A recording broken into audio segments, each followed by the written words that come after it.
बूढ़ी जादूगरनी को उस लड़के पर तरस आ गया। बूढ़ी औरत बोली, बेटा ये तो तेरी बहुत बड़ी मांग है, इसे पूरा करना इतना आसान नहीं है।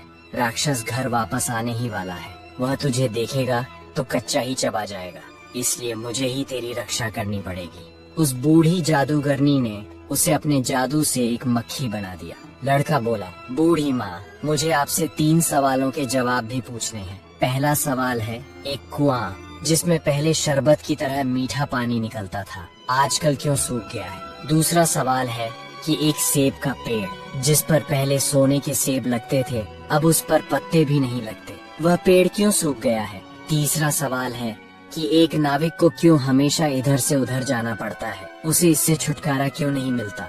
बूढ़ी जादूगरनी बोली, ये तीनों बड़े कठिन सवाल हैं। इन सवालों के जवाब भी हमें राक्षस से ही मिल सकते हैं, पर अब तू चुपचाप छुप जा, नहीं तो जिंदा नहीं बचेगा। थोड़ी ही देर में राक्षस घर पहुंचा। अंदर घुसते ही उसने शोर मचाना शुरू कर दिया। मुझे अपने घर में किसी मनुष्य की गंध आ रही है, आज जरूर कुछ गड़बड़ है। इतना कहकर उसने पूरे घर में झांक कर देखा, पर उसे कोई भी मनुष्य नहीं मिला। उसकी धाय माँ उस पर गुस्सा करने लगी और बोली, अभी कुछ देर पहले ही तो मैंने पूरा घर साफ किया है, मुझे तो यहाँ कोई मनुष्य नहीं दिखाई दिया। लगता है तेरी नाक में ही मानस गंध घुस गई है। चुपचाप आराम से बैठ और भोजन कर। वह चुपचाप खाना खाकर वहीं जमीन पर बिछी हुई बड़ी सी चटाई पर लेट गया। लेटते ही उसे नींद आ गई। उसकी धाय माँ भी आज उसके पास बिछी दूसरी चटाई पर लेट गई।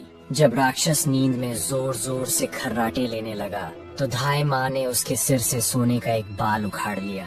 राक्षस दर्द से कराह उठा और बोला, ओ माँ, तू ये क्या कर रही है? मेरे बाल क्यों खींच रही है? धाय माँ बोली, बेटा मैंने अभी भयंकर सपना देखा तो डर के मारे तेरे बाल पकड़ लिए। राक्षस बोला, ऐसा कौन सा सपना था जिससे तू इतना डर गई?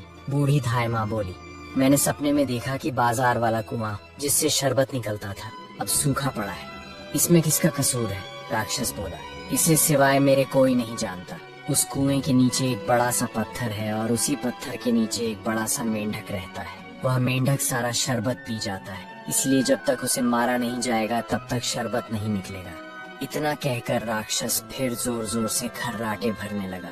कुछ पल बाद धाय माँ ने उसके सिर से सोने का दूसरा बाल उखाड़ लिया।